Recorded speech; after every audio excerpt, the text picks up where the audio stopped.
Ada keadaan yang mana dia ingat dia perempuan, dia ada dua-dua, dia ingat dia kecenderungan dia perempuan, tapi bila meningkat dewasa dia rasa kecenderungan dia lelaki sebenarnya. Itu lain. Tapi orang yang mengada-ngada dia terasa naluri perempuan yang lagi tinggi, sepak lah. Boleh jadi ada qada yang dia tidak akan sama sekali memiliki jodohnya sampai akhir hayatnya. Dan kita tidak tahu qada ini ketentuan Tuhan yang sama sekali kita tidak mengetahuinya. Yang kita ketahui, ketika qada menjadi qada sudah terjadi, maka itulah takdir yang ada pada diri kita.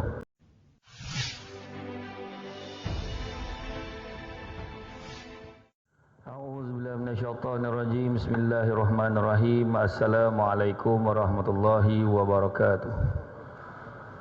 Alhamdulillahillazi arsala rasulahu bil huda wa dinil haqqi liyuzhirahu ala dini kullihi walau karihal kafirun walau karihal musyrikun walau karihal muslimun. Subhanaka la ilma lana illa ma 'allamtana innaka antal alimul hakim. Rabbi shrah li sadri wa yassir li amri wahlul 'uqdatam min lisani yafqahu qawli. Alhamdulillah, syukur kepada Allah SWT, segala puji bagi Allah Tuhan sekalian alam. Salawat dan salam ke atas junjungan besar Nabi Muhammad sallallahu alaihi wasallam. Terima kasih banyak diucapkan kepada Tuan Pengerusi, bahagia Tuan Pengerusi Masjid, Tuan Imam, barisan jawatan kuasa masjid. Seterusnya tidak saya lupakan pemimpin-pemimpin tempatan semua peringkat yang bersempatan hadir, tuan-tuan dan puan-puan rahmati Allah sekalian. Masjid ni lama waktu dah tak ajak sini kan, lama tu. Lepas tu PKP pula, lockdown pula kan. Alhamdulillah, macam tak percaya ni sampai saya tadi dari all the way from Terengganu, saya daripada Kemasik tadi. Alhamdulillah kita berkesempatan hadir pada malam ini, yang mana malam ini tajuk pun lain macam kerangan tajuk tajuknya takdir tercipta. Takdir tercipta, kisah jodoh dan kehidupan dalam bab bermunakahat. Jadi bila sebut tentang takdir ni, takdir tercipta ni, kita cerita tentang jodoh takdir, semua orang tahulah kan. Semua orang tahu tentang bagaimanakah kita mempelajari tentang konsep qada dan qadar kan. Dan ada pertanyaan orang tanya dalam bab jodoh ni, tu ramai budak muda datang lah ni, tajuk jodoh ni. Bila tanya bab jodoh ni ditetapkan ataupun harus kita usahakan kan? Harus kita usahakan atau macam mana? Kadang orang perempuan marah, kau dah dia mencari, jumpalah dia kan, macam tu kan. Sebenarnya tak, kita kadang-kadang kita kena hati-hati dalam bab ni ya. Dan untuk menjawab pertanyaan ini, kita perlu memahami berkaitan dengan takdir yang menimpa diri manusia terlebih dahulu. Pernah ada perdebatan, penghujahan berkaitan dengan ketentuan dan ketetapan Allah terhadap diri manusia, iaitu adanya fahaman Jabariyah dan fahaman Qadariyah. Yang mana kaum Jabariyah, kaum yang menyatakan bahawa manusia itu ibarat anak wayang yang diprogramkan, ibarat macam ada dalam wayang kulit tu, dia yang gerak mana semua Allah Ta'ala tentukan, habis segala-gala, dan apa pun yang datang pada manusia itu semua kehendak Allah. Tetapi kaum Qadariyah pula menyatakan sebaliknya, bahawa manusia berkuasa atas diri dia sendiri. Kita yang usahakan, Allah tak masuk campur pun untuk terlibat dan mengganggu apa yang ingin dilakukan oleh manusia. Dan perbezaan ini berlangsung begitu lama, berhujah, berlawan, kemudian dicelah dan diharmonikan oleh Ahlussunnah wal Jamaah melalui Asy'ariyah dan Maturidiyah yang menyatakan bahawa berkaitan dengan dan ketentuan ketetapan Allah itu terbahagi dalam dua istilah, iaitu qada dan qadar. Settle. Cerita tentang qada dan qadar. Qada adalah ketentuan dan ketetapan Allah yang mana jumlahnya begitu banyak, tetapi tidak terhingga selagi ia belum terjadi, disebut sebagai qada kan. Jadi esok tu nak jadi macam mana, esok akan jadi macam ni, akan jadi macam tu, jadi macam ni dan seterusnya. Sementara qadar itu adalah ketentuan dan ketetapan Allah yang sudah terjadi. Jadi di antara sekian banyak pilihan itu, mana yang terjadi itulah yang akan menjadi takdir kita. Itu yang terjadi itulah dia takdir kita kan. Ketentuan dan ketetapan Allah itu bersifat mubram ataupun tidak boleh diubah sama sekali. Contohnya, siapa orang tua kita tak boleh tukar. Tak ada siapa dan tak ramal lah untuk ni, untuk tukar untuk lain. Tapik dah kan. Bangsa kita, kenapa lah aku lahir Melayu tak lahir jadi orang putih kan? kan. Jenis kelamin kita, kan. Sibuk dah elok-elok senapang, sibuk nak tukar jadi perempuan. Dah senapang lah, kan. Yang saja-saja, tapi dalam bab khunsa lain. Khunsa lain, kadang-kadang ada orang dia kena nilai aspek kecenderungan dia. Ada kes, ada keadaan yang mana dia ingat dia perempuan, dia ada dua-dua, dia ingat dia kecenderungan dia perempuan, tapi bila meningkat dewasa dia rasa kecenderungan dia lelaki sebenarnya. Itu lain. Tapi orang yang mengada-ngada dia terasa naluri perempuan yang lagi tinggi, sepak lah, kan? Payah warna, kan. Dia bukan khunsa, mengada, kan. Macam tu.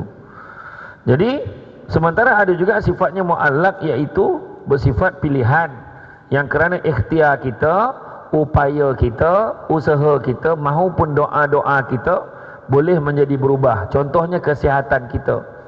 Kita boleh tentukan, kadang-kadang ada orang ada putih asa, tak apalah, mati-matilah. Tak apa. Dia dekat hospital, doktor dah cakap, ni kena buat rawatan ni. Tak, saya sanggup tanggungjawab. Ni dalam perut ni bahaya ni. Dia pilih sendiri dia nak balik. Dia tak nak usaha apa dah. Dia nak tunggu ke mana, nak tunggu mati je. Tu maknanya dia ada pilihan lagi, boleh usaha lagi, tapi dia tak nak usaha, kan. Jadi maka bila kita tengok tentang pertanyaan jodoh pula, maka kaum ahli sunnah wal jamaah, pihak ahli sunnah wal jamaah meyakini bahawa manusia itu memiliki pilihan yang tak terhingga. Dia boleh jadi A, dia boleh jadi kahwin, dia boleh jadi kahwin, boleh jadi kahwin banyak kali, dia boleh jadi tak nak kahwin, boleh jadi dia tu akhirnya dia nak kahwin tapi dia tak kahwin-kahwin, macam-macam. Bahkan boleh jadi ada qada yang dia tidak akan sama sekali memiliki jodohnya sampai akhir hayatnya. Dan kita tidak tahu qada ini ketentuan Tuhan yang sama sekali kita tidak mengetahuinya. Yang kita ketahui, ketika qada menjadi qada sudah terjadi, maka itulah takdir yang ada pada diri kita, kan. Jadi maka bagi manusia, sebabkan kita tak tahu qadanya, ada siapa yang tahu? Dia dah tengok ada buku dia macam mana? Tak tahu, kan. Jadi selagi mana kita tak tahu, maka agar kita ni nak keadaan jadi baik, maka kita kena ikhtiar. Kita kena ikhtiar. Berapa ramai orang kata ni tak boleh mengandung. Memang saya tengok you punya ni tak boleh, tiba mengandung dah. Orang cakap dia tak boleh macam-macam, dia pula tertekan sudahnya setelah 15 tahun baru dapat anak. Ada, kan. Ada orang tu tak boleh ni, kena ikat ni, dia pun buat proses, kan. Dia kata irreversible, dia kata tidak boleh diubah. Mengandung ada lagi, kan. Maknanya kita ni siapa, kan. Kita ni siapa. Tu sebabnya ada orang tu, ada satu doktor pakar tu di luar negara, dia tunjuk dekat satu dunia, dia doktor pakar bedah. Anak dia lahir ada 6 jari sebelah ni. So dia buat operation, dia buang satu jari tu. Macam cerita, siapa pelakon Hindustan yang ada 6 jari tu? Takutlah kau jawab. Dia ada 6 jari, sebelah ni 5. So dia pun operate, dia buang. Dia kata aku doktor yang hebat, aku doktor pakar, anak aku dah normal, 5 jari. Dia berjaya buang satu tu tanpa kesan. Nak tak nampak benar lah. Apa, lahir anak yang kedua, ompek jari. Macam mana kau nak buat? Kau kata kau hendak mana, kan? Macam tu lah cerita, kan. Ikhtiar tu dengan usaha, termasuklah doa dalam jodoh. Kadang orang tanya, kenapa lah orang tak nak kadet ni? Aku ni tak cantik ke? Ramai orang cantik tak kahwin, bukan sebab dia tak cantik. Ada orang tu dah muka tak boleh belah, muka tak boleh belah, banyak kali kahwin. Kita tengok apa ilmu pakai, kok handsome lah kita lagi, kan. Rupa-rupa kita tak ada penyakit berani, tak ada. Berani tu tak ada. Orang lelaki tu banyak kali dia kahwin, jap kahwin. Anda betul dah. Walaupun muka tak handsome, bukan sebab handsome tak handsome. Apa kurangnya aku?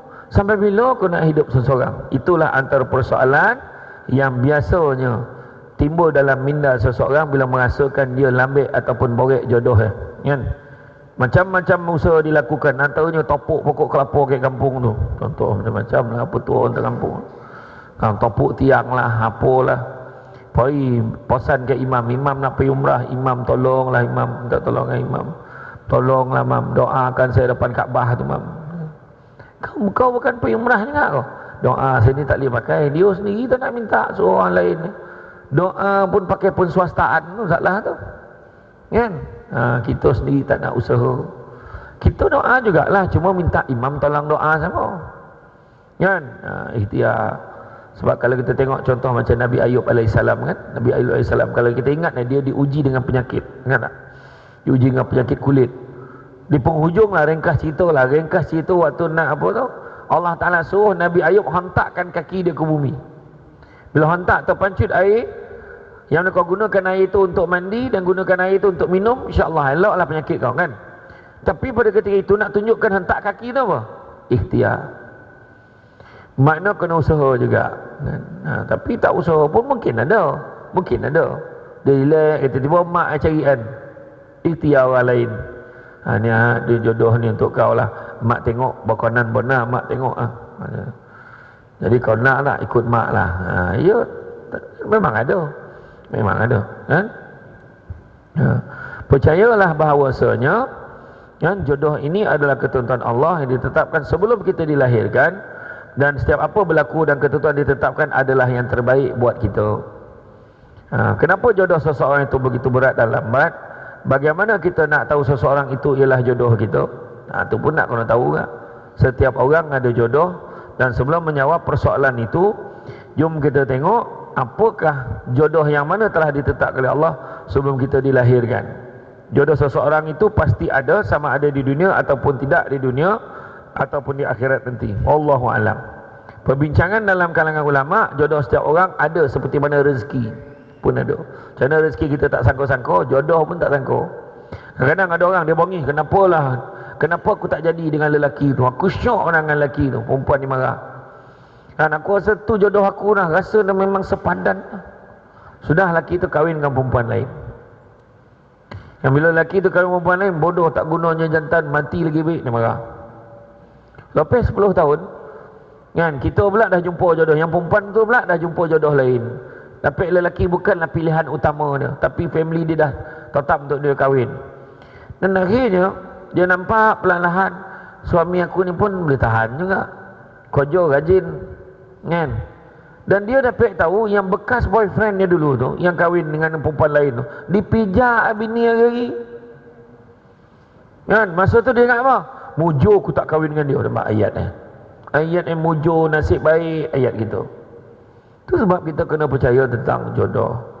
Kadang-kadang barangkali kamu suka sesuatu, barangkali tidak baik buat kamu, Allah tak beritahu. Dan bila tak suka sesuatu, barangkali itulah yang baik buat kamu. Tu sebab jangan terlampau goma kat satu perkara, jangan terlampau bonci kat satu perkara. Kadang-kadang dia bonci dengan lelaki tu, menyampah dengan lelaki tu, sudah jadi lelaki dia. Nampak nak cakap apa? Aku kalau boleh aku tak nak perempuan yang macam ni. Itu jadi bini dia. Tu sebab hati-hati bila bercakap. Macam lelaki lah, aku macam mana pun takkan kahwin lagi, itulah seorang bini aku. Jangan cakap, berani sebut. Kita bila sebut tu mengundang cabaran daripada Allah. Tapi kalau kita cakap, mudah-mudahan Allah perkuatkan hati aku, tetapkan iman aku, mudah-mudahan itulah satu-satunya isteri aku, macam tu. Sorah ke Allah, bukan kita yang handal. Sorah ke Allah Ta'ala, akhirnya pulang balik ke Allah. Nampak? Rezeki macam mana ni? Kerja kan macam mana? Tahu nampak? Tu lah, tahu lah. Kalau aku kerjakan dengan dia, mungkin hidup aku tak susah macam ni. Salah ayat tu. Apa macam mana rezeki? Itulah, tengah susah sikit lah, tapi insyaAllah rezeki ni Allah bagi. Tak esok lusuh sampailah rezeki tu. Baru tu kan. Ada orang tanya saya 2 bulan lepas, Ustaz kata rezeki tak pernah salah alamat, tapi kenapa tak pernah sampai ke alamat mas saya tu? Tanya soalan tu.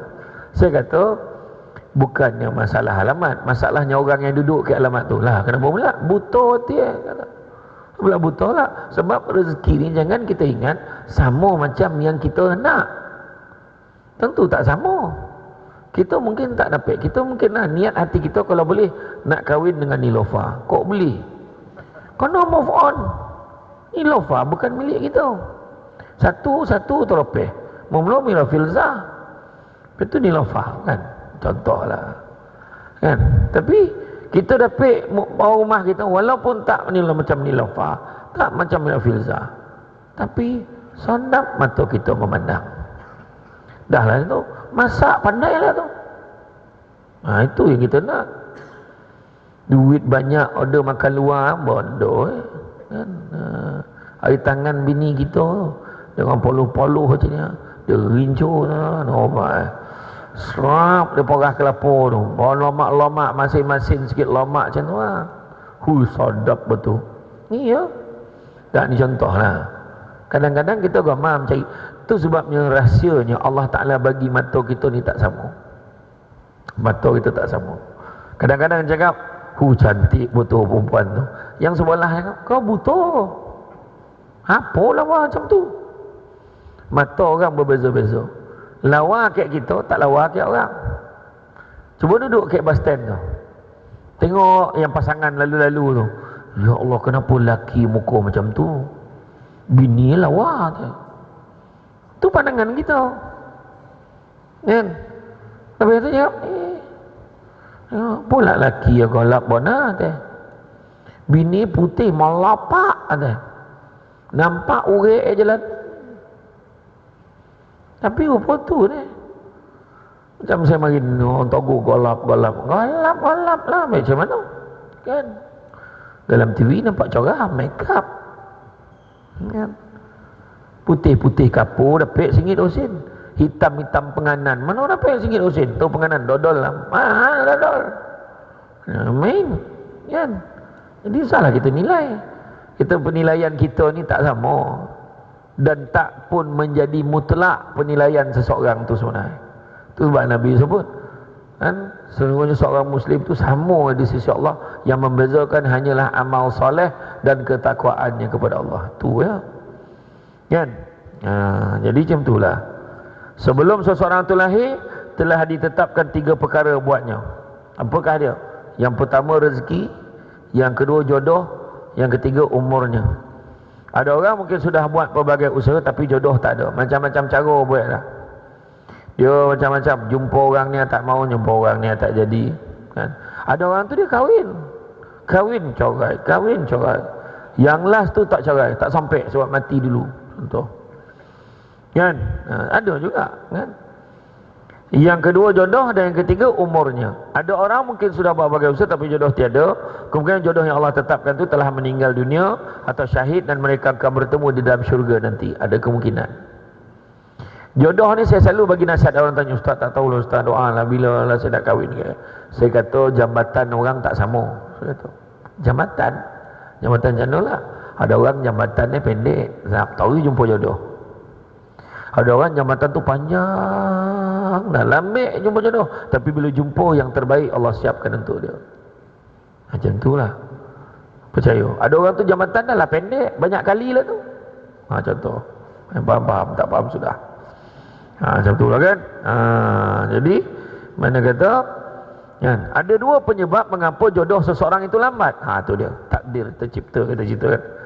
Ada 2 sebab kenapa jodoh orang itu lambat. Yang pertama, bukan berkemungkinan jodohnya berat kerana Allah SWT memberatkan jodohnya. Dan kedua, barangkali kerana sikap seseorang itu sendiri. Wallahu alam, kita tak tahu.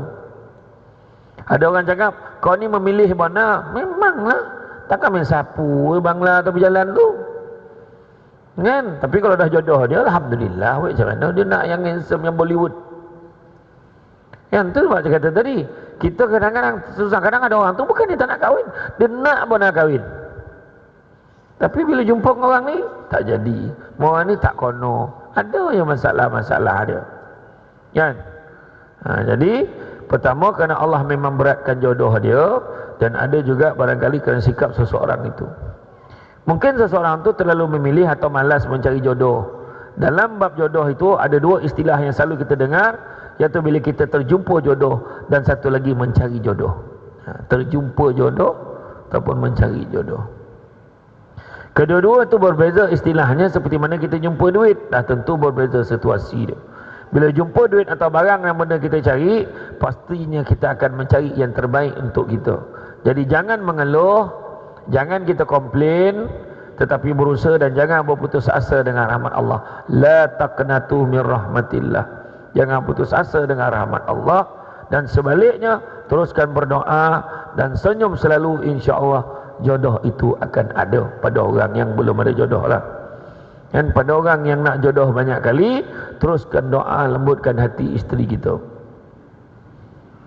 Ini nampaklah surat kayak pengurusi masjid, tolong jangan panggil lagi Samsul Debat ni, menghasut. Tak adalah kan. Ni contoh aja ya. Apapun lambat atau cepat jodoh seseorang itu sebenarnya ialah urusan Allah Subhanahu Wa Taala. Namun umat Islam diingatkan supaya banyakkan berdoa, berusaha mencari jodoh yang ditetapkan dan bertawakal kepada Allah. Usaha, kan? Dan yang paling penting, kita dapat jodoh yang sebenarnya yang Allah telah tetapkan. Sebab itulah setiap kali kita bersolat, kita akan meminta kepada Allah, iyyaka na'budu wa iyyaka nasta'in. Hanya Engkau yang kami sembah dan hanya kepada Engkau kami memohon pertolongan. Tolong apa? Ihdinas siratal mustaqim. Minta tolong tunjukkan kepada kita jalan yang lurus, termasuklah dalam hal mencari jodoh, rezeki dan keberkatan umum. Ada orang dia memang tak boleh nak kahwin. Sebab dia fikir kalau aku kahwin nanti siapa nak jaga mak aku, dia kata. Dan dia nak kahwin tu pula dia ada syarat tambahan. Bukan hanya baik, bukan hanya ni, tapi dia sanggup susah jaga mak dia. Tu yang kadang-kadang syarat tu yang jadi tak ada perempuan yang nak kat dia kadang-kadang. Leceh lah, tak nak lah kadang.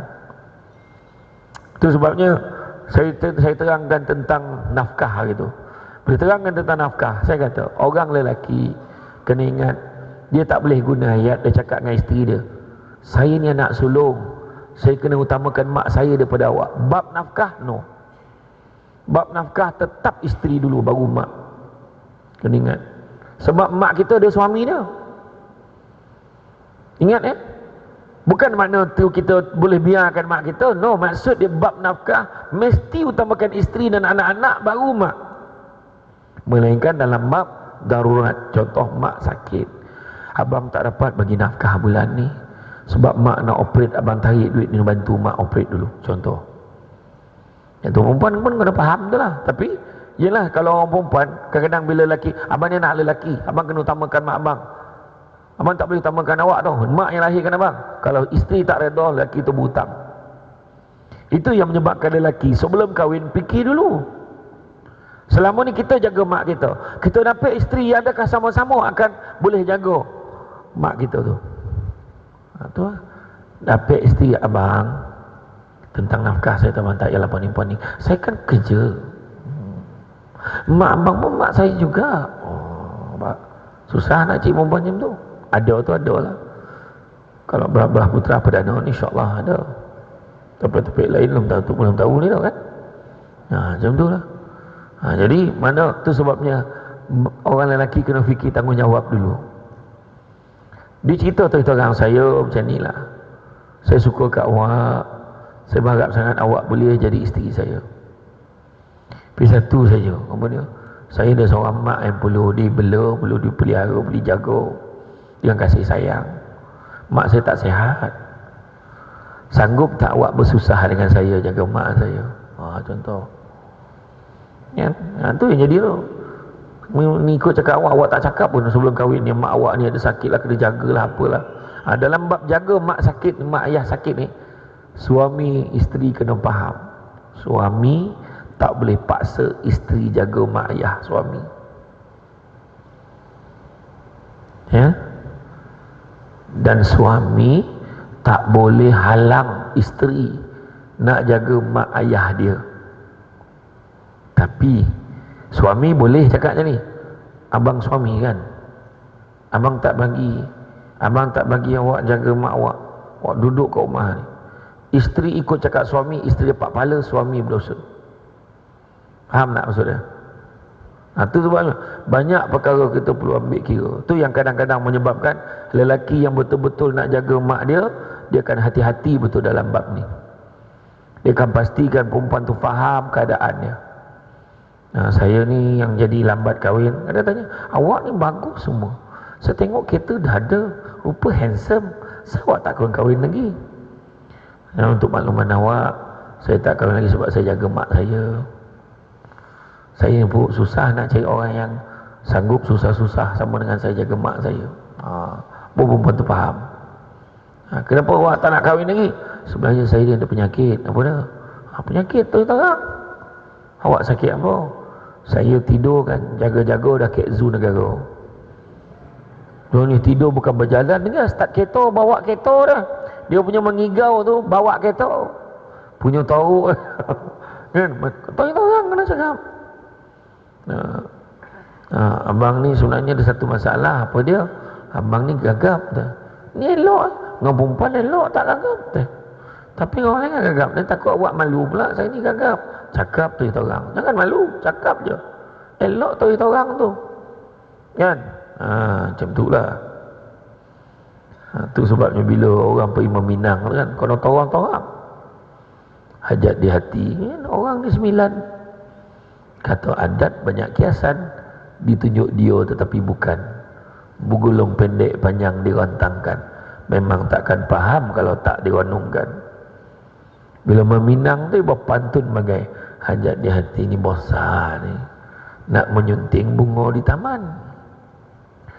Tak ke mama mana dia tahu kita kerja jaga nursery teh. Ayo bungku betul tak faham deh bunga di taman tu pun. Tak maksudnya bunga yang hidup di rumah ni. Lama dia fikir, lah ni nak meminang. Yang mana satu? Wah, dia balik. Itulah bunga yang dah lama tak disunting orang. Berlari omak agak apa? Omak dah lama tak kahwin. Pokok omak yang berlari. Omak terasa dia dah lama tak kena sunting dia tu. Cakap tuan-tuan orang. Kayak mana anjing menyalak kat situ biar awak manjik. Sesuaikan tompek tu. Kalau kawan tu tak faham dalam bahasa, cakap tu orang. Ni nak meminang ni anak sulung dalam keluarga ni. Cakap tu orang.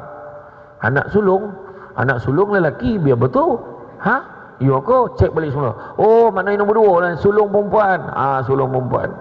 Siapa nama Tengok nama catatan. Betul tak? Betul. Iya, kadang-kadang baik-baik. Orang dulu tu cukup berhemah.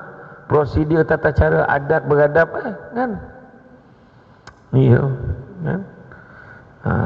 Jadi contoh menunjukkan jalan yang lurus itu ada mencari jodoh, rezeki dan keberkatan umur. Tu sebabnya kalau kita berdoa, ya Allah, panjangkanlah umur aku dengan segala keberkatan, segala kebaikan. Murahkanlah rezeki aku ni dalam segala keberkatan. Tu yang paling baik. Ni kau minta panjang umur tak lapik doa. Panjangkanlah umur aku. Panjangkanlah umur aku. Panjang umur nyusahkan orang apa? Aduh, mati lagi baik. Itu kau minta panjang umur. Sebab kalau ucapan hari lahir, saya selalu akan bagi ucapan, semoga dipanjangkan umur dengan segala kebaikan dan dimurahkan rezeki dengan segala keberkatan. Itu paling baik sekali doa. Dan kalau kita tak sihat sekalipun, kita tak tahan dengan sakit dan penyakit kita, jangan kita cakap, ya Allah matikan aku ya Allah. Jangan. Itu salah. Yang boleh serah pada Allah. Maksudnya apa? Ya Allah, jika hidup itu baik bagiku, kau sembuhkanlah aku. Sekiranya kematian itu baik bagiku, kau ambillah nyawaku. Makna option itu tetap bagi ke Allah. Ya? Maknanya Allah akan tunjuk jalan. Kita minta Allah tunjuk jalan yang lurus, Allah tunjuk jalan, kita kena usaha. Maka usaha mencari jodoh itu hukumnya wajib. Bagi seorang lelaki, dia perlu cari jodoh untuk dirinya sendiri. Tapi bagi seorang wanita, ayahnya bertanggungjawab untuk mencari jodoh untuk dirinya. Kenalah cari. Budak sekarang pandai. Itulah saya dah kawan dah kawan kat pejabat. Ayah nak cari ni. Ayah dia tanya, kau bila nak kahwin ni? Kau tak ada ke kawan kau kat pejabat tu? Ada seorang. Siapa ni? Ada gambar? Tengok. Handsome macam abah kau. Cik, ya kan. Suruhlah dia datang Minang dah. Nak tunggu apa lagi? Nantilah mak. Tu bezo ya kan, orang Islam ni dengan orang yang bukan Islam. Tengok pemain-pemain bola sepak tu yang luar negara tu. Anak dah 3 orang kahwin dia tu. Dan bila wartawan tanya bila nak kahwin, kami belum terfikir lagi nak berumah tangga. Otak tu anak 3 orang. Bayangkan kan, dah letak nama dia tu, anak tu. Itu beza kita ni menganggap pernikahan ni sebagai satu ikatan yang suci. bukan untuk main-main, bukannya try and error, bukannya tompek kau. Akhirnya anak tu nak jadi apa? Kan kita ni memelihara keturunan. Kan? Tu dia. Kan? Jadi ayah carilah, tanya. Suruhlah di Penang tu ayah tengah mood okey ni. Besok mood tak okey, esok siapa Minang apa tolak? Mana kau nak? Dah. Datang. Sajuklah kan. Panduan mencari jodoh dalam Islam, sabda Rasulullah SAW, wanita dinikahi kerana 4 perkara: harta, keturunan, hartanya, keturunannya, kecantikannya, agamanya. Gapa maka pilih yang beragama, berpegang dengan tuntutan agama, pasti engkau beruntung. Hadis riwayat Bukhari dan Muslim. Tengok li jamaliha, tengok kecantikan, maknanya Nabi suruh tengok juga. Cantik, cantik kat mata kita. Cantik ni subjektif. Kan? Kenapa kena cari yang cantik? Sebab nak mengandap muka ya bukan sehari dua. Semua hidup, hari pertama kau dah menyampah tengok muka macam mana? Payah kan? Tapi orang dulu mana ada tengok-tengok muka? Orang dulu gambar pun tak ada. Tapi bahagia mereka sudah. Mereka bercinta selepas kahwin. Dan bercinta pun tak ada cakap I love you, you love me dah dulu. Tak ada. Elok mereka sudah. Kan? Kedua, hartanya bukan sebab boleh mengonjolkan hartanya tu, tapi sebagai satu sandaran, maknanya adalah backup. Yang ketiga, keturunan. Keturunan yang baik-baik. Abah, imam, mama, Bilal mandi jenazah. Adik-beradik semua tahfiz Quran. Allah baik betul. Contohlah keturunan. Yang ni lawyer, ni engineer, ni apa? Bagus-bagus betul lah anak-anak tu, contohlah kan. Yang seorang tu lah penceramah, contoh lah. Dan lepas tu tengok dari segi agama dia. Dan Nabi kata apa? Kalau tak ada pun pilihlah beragama. Kalau yang lain tak ada, paling tidak agama tu kena ada. Sebab apa? Muka tak lawa boleh jas. Masa mula kahwin muka selengga. Tapi bila kahwin ada rezeki macam cangkrim ditonyoh, tagang kulit hidung yang marin tolotak macam dah mula nak tertanggal lah. Mancung kan, menjongket hidung koningnya jadi lawa. Betul kan? Koning Samsul Debat ni ada orang tanya, dia Samsul Debat cukup koning tak? Adik-beradik saya macam ni koning koning perempuan dia lantak kau lah, dan jantan kan? Ayo kan? Dari segi hartanya, kadang-kadang mungkin kita kahwin tak ada apa-apa, tapi Allah janjikan ada rezekinya pada orang yang berkahwin. Janganlah risaulah, kahwin ada rezeki dia.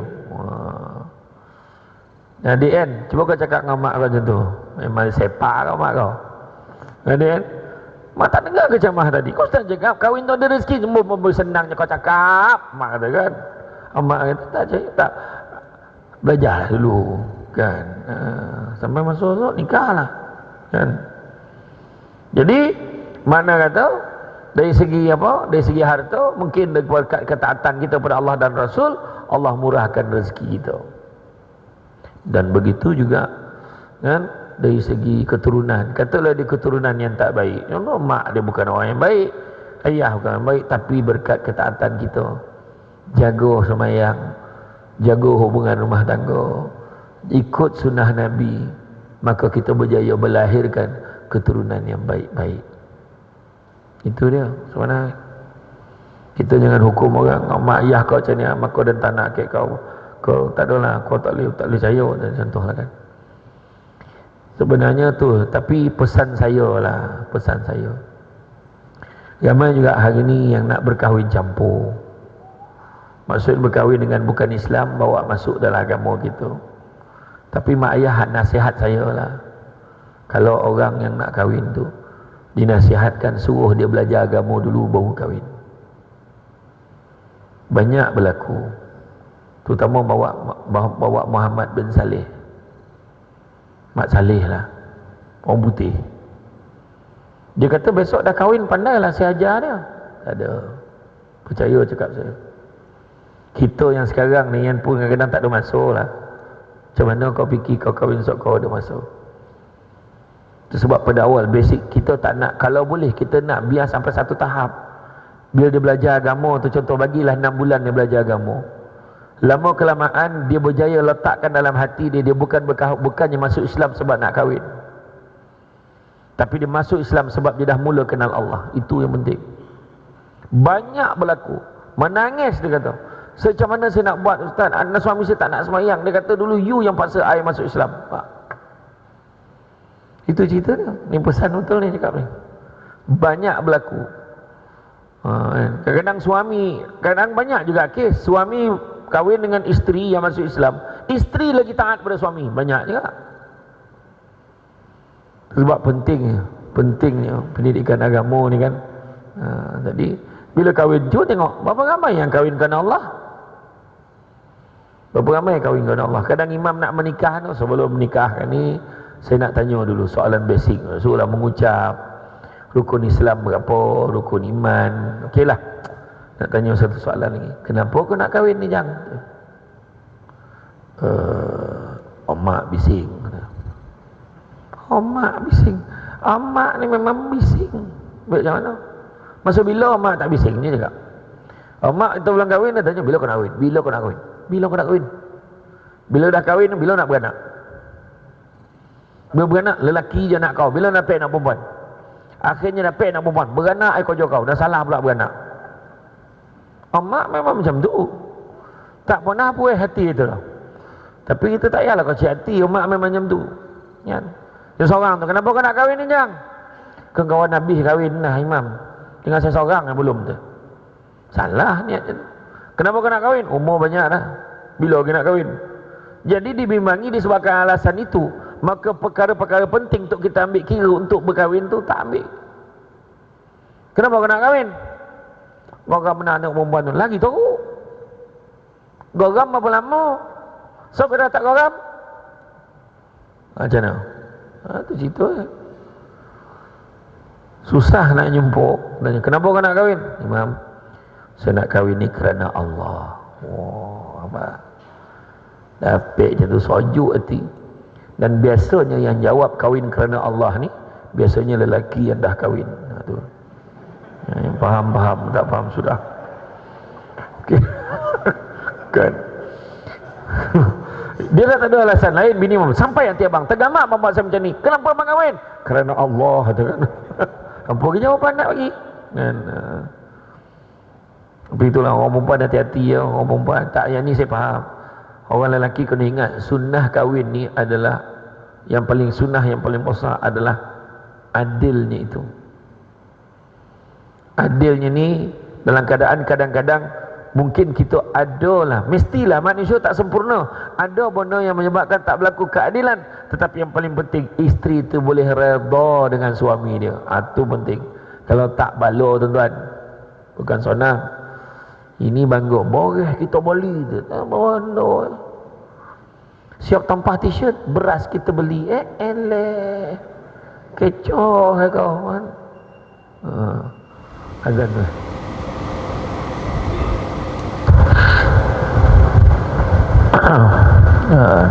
Kena tu berdiri, boreh kita beli tu kan. Berio dah kan. Tadi ada yang komen di Facebook tu. Dia komen boleh dia beli dia, tapi perempuan yang tak nak nasi dia. Dia macam ada alasan.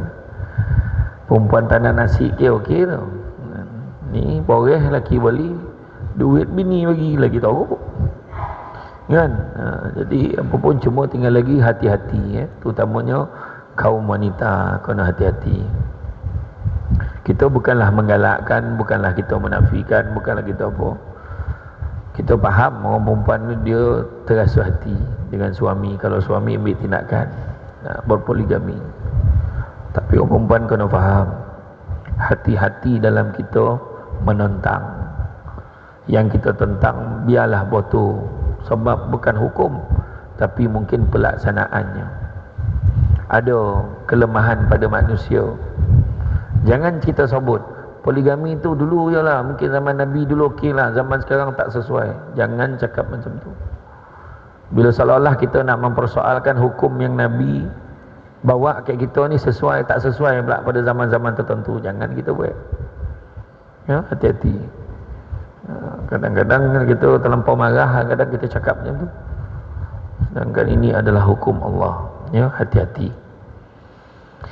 Dan orang lelaki pula jangan mempergunakan macam mana pun kita ni bawa kadang-kadang mesej yang kita sampaikan pada masyarakat tu tak betul. Berapa ramai orang berpoligami tetapi tidak melaksanakan tanggungjawab dari segi nafkahnya, dari segi membiarkan kebajikan anak-anak dan isteri. Kadang-kadang itu yang jadi kan? Banyak. Jadi benda-benda macam itulah yang merosakkan. Tapi jangan kita keliru, itu bukan masalah hukum, bukan masalah apa, tapi masalah manusia yang tidak melaksanakan hukum Islam. Tu cantik lah kan. Saya yakin orang yang pergi masjid ni dia faham, insyaAllah. Kadang ada orang dia main logik je kan? Dia main logik. Ada je yang bahagia elok kan? Ada perselisihan itu biasa, tapi jangan kita cari. Kau tengok dia kahwin dua tu masalah, kau tengok ni masalah.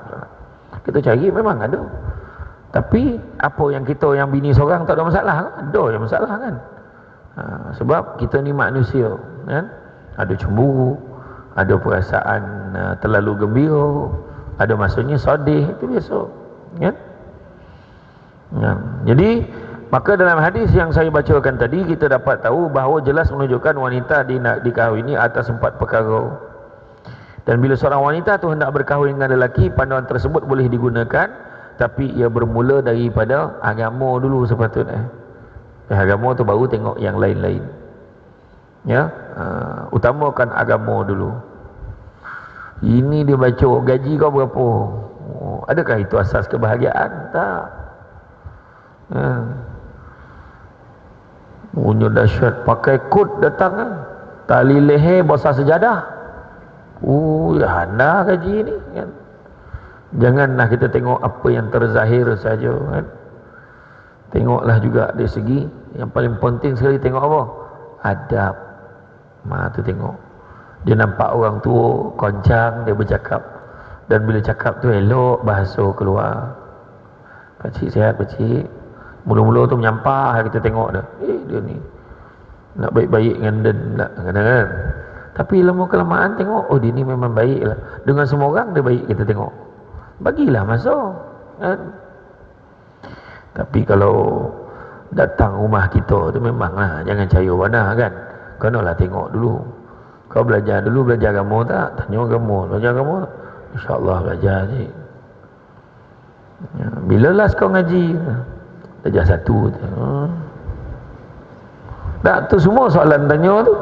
Kadang ada yang bangga tu, abah lu darjah 1 dah khatam dah. Lepas tu, itulah sekali kita. Kadang kan, tu penyakit itu kan. Macam mana nak jadi imam anak saya ni? Masa mula-mula datang rumah memang elok. Makcik, saya tak boleh tengok muka orang yang macam makcik ni. Lah, kenapa pula? Teringat kat mak saya. Dia. Tiba-tiba sayur rasa hatinya sebab teringatkan mak saya. Jarang jumpa mak ke? Itulah. Jauh ke kampung. Mana Pucung Bodoh. Okey. Kan? Tu. Minum air. Sedap betul air ni makcik. Asah. Ini bawa air kosong, belum air lain. Nak tu air basuh tangan tu. Habis minum. Punya tahu kan. Tu cakap jangan cayawan lah. Makcik nak tanya sikit, tanyalah. Zuhur dah masuk belum? Ya Allah baik budak. Pukul 10 dah tanya. Pakai gila ke 10 tanya Zuhur. Tu semua poning yang cahaya kan. Bagi peluang lu, uji dulu. Tanya berburak dengan dia. Dengan berburak kita boleh tahu. Lepas satu lagi waktu makan, kita boleh tahu dia makan tu tertib tak tertib. Kadang-kadang orang waktu makan buruk panggil, ya Allah, membubu nasi Kenapa betul ni jang tu? Itulah, lampak lauk sedap lah. Ambil sikit-sikit. Kan? Makan sampai tersandar. Tu rumah orang tu. Nampak? Adab. Nampak? Lepas tu bila makan tu pula kan, dia tak akan makan ini. Lotak nasi sampai bunga tu zap dia sondok letak pinggan dia. Nampak? Habis. Tu semua tengok tu. Nampak? Kalau tu kau tahu kan. Ingat senang kau kahwin ni. Susah tu. Kau lekor dia bercinta ya kan, mana kau tahu TikTok ni. Tapi baguslah kan, belajar adab ni penting. Orang sekarang ni kadang kurang sikit, kena tengok balik. Lepas tu bila makan kan, kalau orang tua dulu pantangan tu kan sampai koring pinggan tu yang bila basuh tangan tu dibasahkan sikit pinggan tu. Tengok dah, punya baik adab orang sini, tengok dah. Beralih cawan ni, ini adab. Walaupun tak kono pasangan tu. Kan jenis lain piring tu, tapi nak tunjukkan bila bulu ke orang jemput minum, dia sampun capai macam ni kan. Terima kasih lah banyak. Jadi bila dia minum tu kan elok itulah yalah.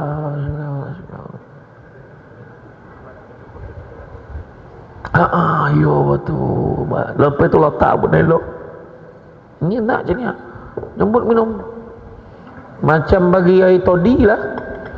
Nah, betul tak? Orang tua dulu kepantangan kan. Tanyalah orang lama, betul tak ni kan? Kepantangan bagi kalau tak ada tapak ni. Ya. Kadang dibalik macam miskin pun apa yang cari alih ni? Cari alih. Daripada dapur dia buat macam ni. Tu sebab bawa dulang. Nampak tak? Semua lah tu. Semua tengok tu. Main. Kan? Tu kata makan sirih berpinang tidak, pinang ada kat kota Melaka. Makan sirih menganyang tidak, pagah dek budi dengan bahasa. Kalau mencari pokok berbuah, pucuk elobek dahan berdaun. Kalau nak jadi insan bertuah, duduknya beradab, tagak bersantun. Hello, Assalamualaikum makcik, sihat cik? Alhamdulillah, syukur. Belajar agama kat mana ni? Adalah, Alhamdulillah. Saya belajar di luar pakcik, saya tak belajar kat sini. Oi, kat mana? Saya belajar di Mesir. Allah, Mesir. Haru abah tu lah. Ini aku cuba ni kan.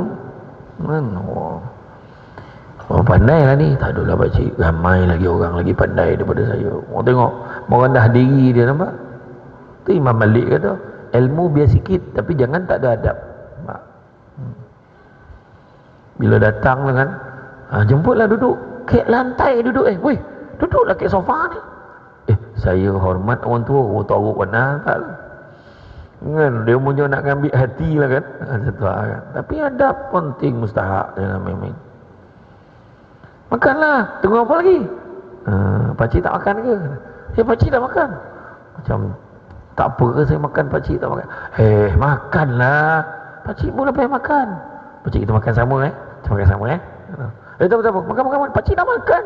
Bangun lepas makan. Tanya pakcik, betul tak? Bohong, mana ada makan tadi tu dah. Mak belah juga pun. Ayolah, makanlah sekali macam tu kan. Panjang lagi nak cerita bab adab ni. Panjang lagi kan. Ya. Jadi kalau kita pertama tengok agama, yang mana wanita perlu cari lelaki yang soleh, tak salah meminang lelaki kerana dalam Islam dibenarkan. Kemudian lihatlah solatnya. Kalau lelaki tu boleh jaga solatnya, insya-Allah dia boleh jaga kita. Kalau tak jaga solat, tak jaga tiang agama, macam mana nak jaga tiang rumah tangga? Bagaimana? Carilah keturunan yang baik. Kemudian jangan lupa cari juga sebab hartanya. Dan begitu juga barulah yang terakhir, barulah tengok rupa. Kan? Jadi kesediaan kita ni, meskipun jodoh itu ditetapkan oleh Allah, namun sebagai hambanya, macam saya sebut tadi di awal tadi, kita masih boleh berusaha dan berdoa untuk jodoh kita. Dan sebenarnya persoalan perkenaan perlu dilihat dari aspek kesediaan seseorang itu dulu.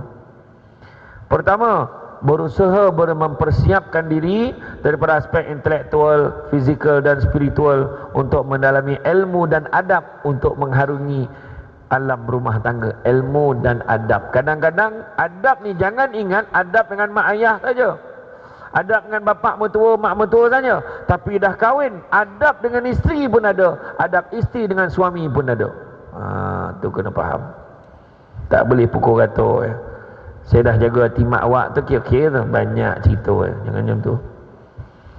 Bersikap terbuka dengan ibu bapa, keluarga atau kawan-kawan dalam perbincangan berkaitan jodoh selagi mana tidak melanggar syariah. Tu yang kedua. Dan yang ketiga, tidak terlalu memilih jika ada calon yang memenuhi syarat yang digalakkan oleh Islam. Dan Rasulullah SAW bersabda, jika ada yang meminang dan kalian redha dengan agama dan akhlaknya, maka kahwinkanlah.